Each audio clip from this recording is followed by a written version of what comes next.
مولانا عبد الحکیم اسحاق کے بیانات کے لیے حکیم اسحاق آفیشل کو سبسکرائب کریں۔ مولانا عبد الحکیم اسحاق۔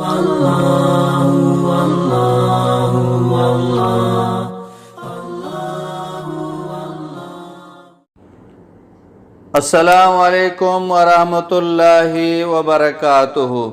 بسم اللہ الرحمن الرحیم۔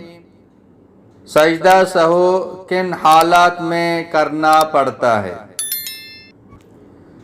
اس کا جواب یہ ہے، سجدہ سہو کسی واجب کے چھوٹ جانے یا نماز کے دوران کسی واجب یا فرض کی ادائیگی میں دیر ہو جانے یا کسی واجب کو تبدیل کر دینے یا فرائض نماز میں سے کسی فرض کو اس کی جگہ سے ہٹا کر پہلے کر دینے یا کسی فرض کو دوبارہ ادا کر دینے سے واجب ہو جاتا ہے، اور سجدہ سہو سے اس بھول کی تلافی ہو جاتی ہے۔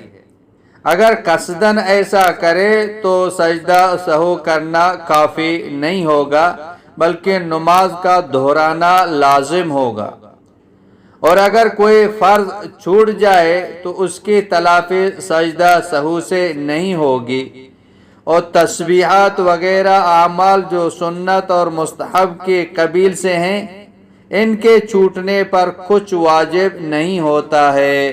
واللہ اعلم بالصواب۔ مولانا عبد الحکیم اسحاق کے بیانات کے لیے حکیم اسحاق آفیشل کو سبسکرائب کریں۔ مولانا عبد الحکیم اسحاق۔